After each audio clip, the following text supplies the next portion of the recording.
Hello, everybody, and welcome back to the All About Favor show. This is the Walk In Favor Network. I am your host, Pastor K. How y'all doing today? Oh, thank y'all so much for the beautiful emails I received from yesterday's video. Don't despise the small things. I don't know. I just get motivated and inspired from little things like that. Little nuggets that's hidden right there in the scripture, oftentimes we don't even think about. So thank you again, all of you who have emailed me, and thank you all who continue to write in your journals and participate in our challenge and our partnership for this month, getting up 37 minutes earlier than your normal time and opening your Bible, starting your day off with Psalms 37. Now, I want to end the week with this thought. Stop focusing on what somebody else got going on. I'm going to be a little ebonically incorrect. Stop focusing on what somebody else got going on in their lives. You've got to start off by prioritizing your self-awareness. See, it's easy to look around the corner or down the street at what somebody else got going on. But you need to focus on your life. You need to focus on what you got going on. Get some self-awareness here. You got to focus on what your goals are. What are you doing with your life? Are you living, or are you just merely existing from day to day? What you got going on? You so busy looking over here at what somebody else is doing or what they got going on. What you got going on that you're not taking care of? What you got going on that you need help for and you ain't getting help for? What you need therapy for?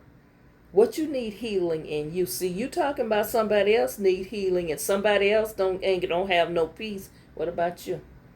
You around here saying, I can't be around nobody who don't bring me peace. Don't nobody supposed to bring you peace. You got to have your own peace. See, people like to say certain quotes like, if they don't bring me peace, Pastor, I can't be with them.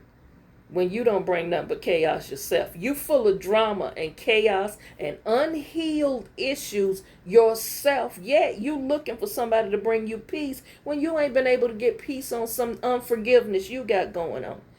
You got some bitterness issues going on. You still angry about something that happened 30 years ago you ain't got past yet. And you talking about somebody needs to bring you peace? No, look like you need to get peace yourself. So stop focusing on what somebody else got going on and focus on your self-healing and self-awareness. Sometimes you don't realize you got things in your life that you need to start doing. Life is very short. You cannot afford to waste 1 minute of your day, 1 minute of your time focusing on junk that don't matter, on pettiness, trivial stuff don't even matter. Why is you focusing on this? You've got to try to reduce your exposure, let me put it this way, to other people's problems. I'm being as delicate as I can. And sometimes in my inspirational moments that I try to make sure I inspire you in some way each day and encourage you, sometimes I have to also bring in some corrective measures here. And one of those things is you have got to try to reduce your exposure to other people's problems. Some people, you ever met people, they're a magnet for problems. Everybody come and dump there. They're magnet for situation. Just chaos. Seem like chaos follow them. And then we get the next word. Oh, they toxic, Pastor. They toxic because they have not limited their exposure to things that bring on toxicity.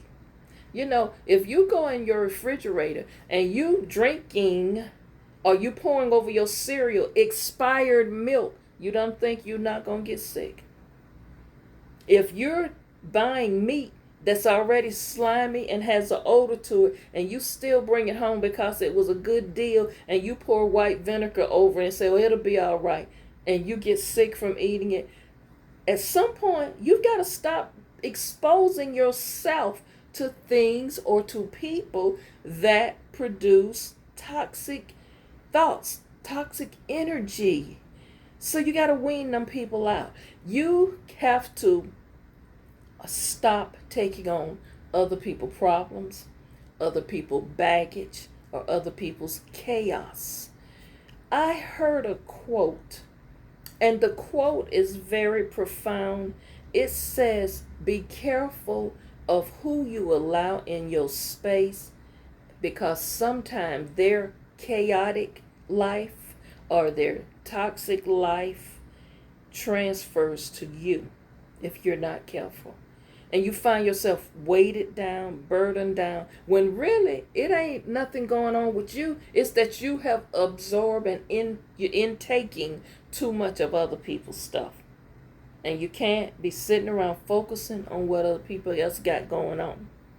So that means you have to limit your interactions with some people because you're an empath. I need to say that again. Sometimes you have to limit. I did not say cut them off completely, but you have to limit your interactions with certain people. Part of the reason is because you're an empath. An empath is a person that feels empathy. You can literally feel that person's energy. You can feel their pain to the point where it will grip you. Can I ask a question? Where do you go as an empath, as a person who takes pride in being a healer, being a motivator, being an encourager, being a person that always is empowering and pouring into somebody else, or being a listening ear or a place for people to vent and dump on? Where do you go? Who's there for you when you need to vent? Who can you call 2 o'clock in the morning when you can't sleep because something weighing heavy on you? Where do you get your fuel from? See, you like a gas station. People always come and fill their tank up and go. But when your tank get empty and there's nothing to get, where do you go? Who's there for you?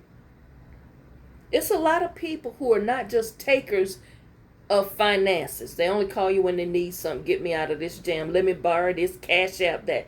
I'm not talking about that.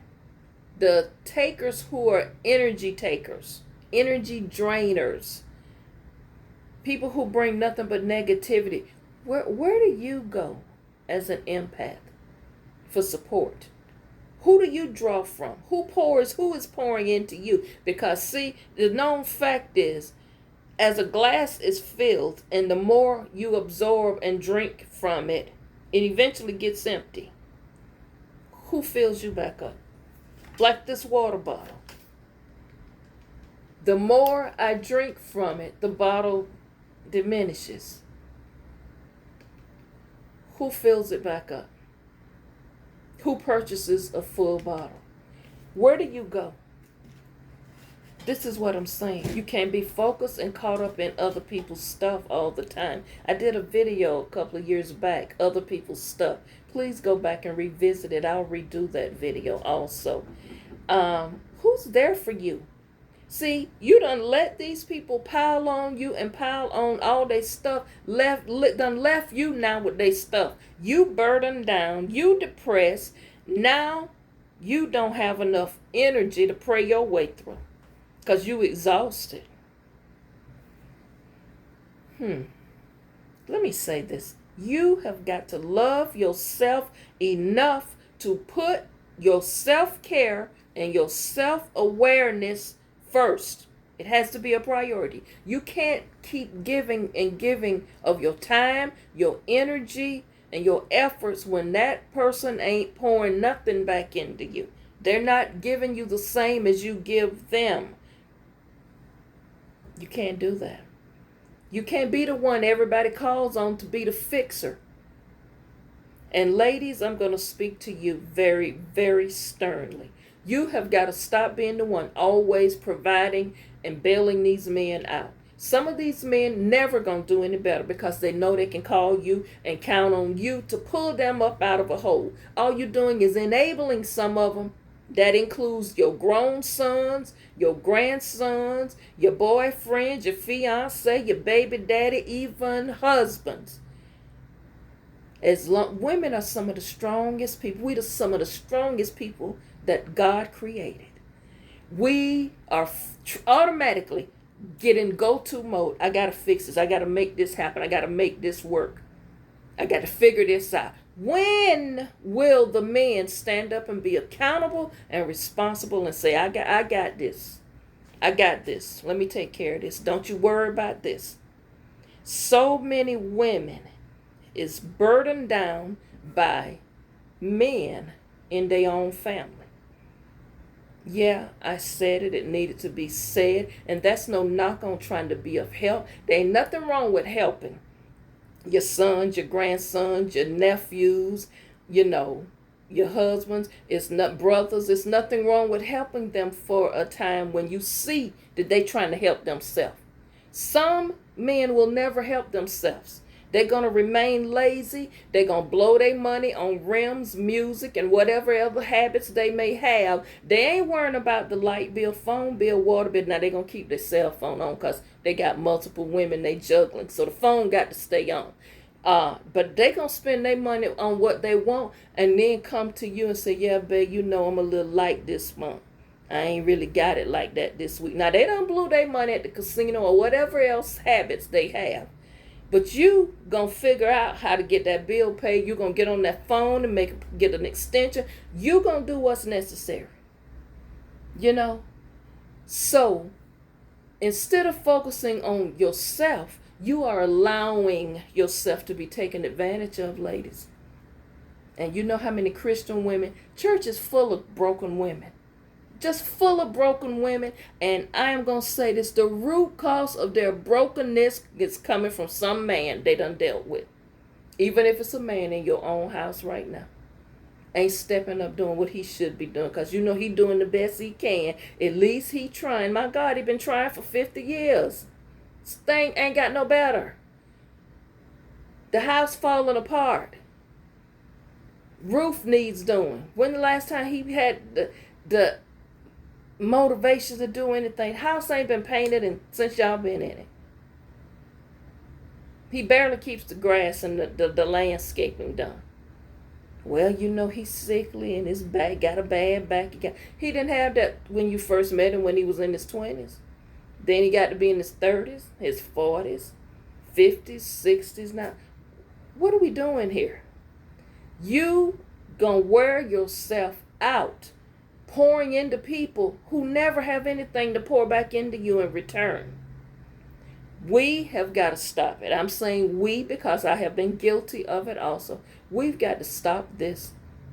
So many of us women in the churches full of stress on 10 different medications where we know 6 of them medications can be cut because it's all related to stress, anxiety, depression. All of this stuff out of what? Diabetes.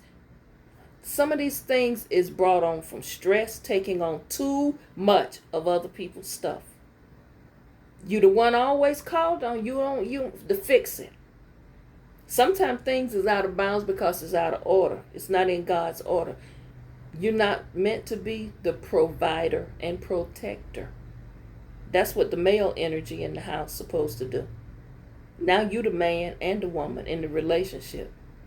Basically what you got now is if you got children, you just got an extra child who happens to be an adult who sleeps in the same bed with you. And you continue to do these things and wearing yourself out. You're not happy. You're not emotionally well. You're just going through the motions. Now I understand why I see so many women on social media in their 60s getting divorced. Or one lady said, I think she's like 63, 64. Her husband transitioned. And this other lady said, I noticed that woman didn't shed a tear at her husband's homegoing. So I kept asking her at the repast, sis, you good? You all right? You okay? And she pulled me to the side and she said, don't ask me that no more. She said, I am good. I am happy that this day finally came. That man wore me out. You don't know what relief I feel today. And she say that took her back. She's like, huh? She say, I had to focus on all his problems, his needs, his family needs. It was all focused on him. I never focused on myself. I never put myself first in that marriage. 40 some years. Never put myself first. Never.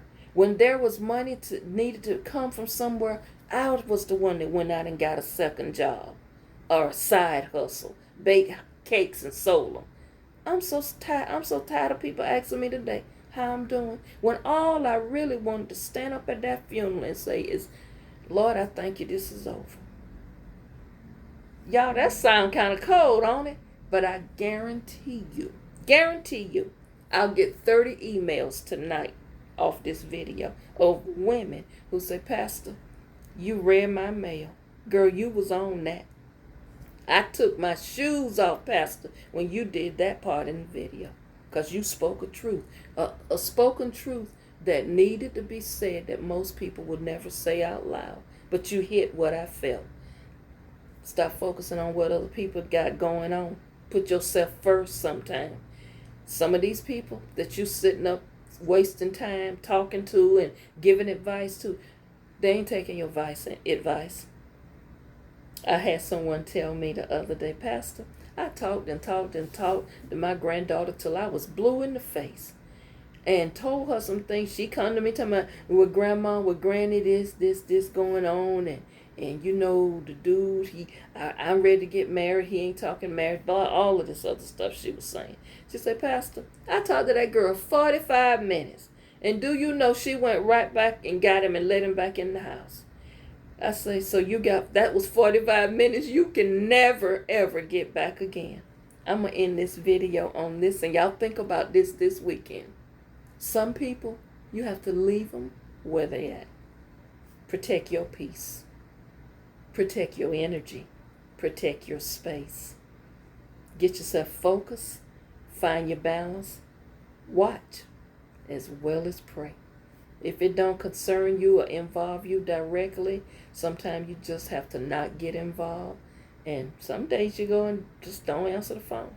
Or just say, girl, you know what, before you get into all of that you got going on, I got something going on myself, and I'm trying to pray my way through it right now. Well, okay, girl, but just let me tell you this part. No, girl, I can't hear it right now. Stop focusing on what other people got going on. Focus on yourself. Self-care is the best care. Y'all have a wonderful, wonderful weekend. And I was remiss on yesterday in saying something. I have twin nephews, Dontel and Darrell. I said it in reverse order because Dontel the younger, Darrell is the oldest. Darrell is a member of Phi Beta Sigma Incorporated. Dontel is Phi Mu Alpha, which is, a music or a band fraternity. And they're both graduates of an HBCU, Bethune-Cookman University in Daytona, where they both were in the band. And they were also the twin drum majors at Blake High School several years back. I want to wish them a happy belated birthday. It was on yesterday. They are walking miracles. Their mother, who is my sister, she didn't get a good report from her doctor when she was carrying them. Said they would be nothing but probably burdens on her and may be institutionalized and have some mental delay. Y'all, God is a good God, because we had a praying mother, praying grandmother, praying aunties. We had some prayers going up. I never forget my grandmother seen it in a dream. And she said, I see you, baby, with two of them. She told her it was going to be twins before the doctors told her. And I just thank God for the legacy women in this family. We grew up on prayer, y'all. We grew up on coming this far by faith. And when the doctor said, abort them, all the women in this family say, no, we ain't going to do that. We going to trust God, and we going to stand on his word that these dear boys ain't going to be healthy. Y'all, they were not delayed. honor students in high school and college. Don't tell me what God won't do. Both graduated and have their degrees. They have beautiful wives, and both of the twins have beautiful sons. So I salute you nephews, and more importantly, I salute their mom and daddy. Y'all did a good job with them, and thank God there was their father in the home. A two-parent home, y'all. I still believe in marriage. I still believe in love. I still believe in family. I know we deviate and get into so many things, what society is doing, but the word don't never change. I believe in family. I believe in love. I believe in a marriage, husband and a wife raising those children up. Them boys need a man in that house. They need an example. And thank God their father come from a strong spiritual Christian background, from a two-parent home where they mom and daddy may have had over 10 children. But believe me, every single one of them turn out good. So it can happen. Don't give up hope, y'all. Y'all have a wonderful weekend. I will see you back on Monday. Focus on yourself.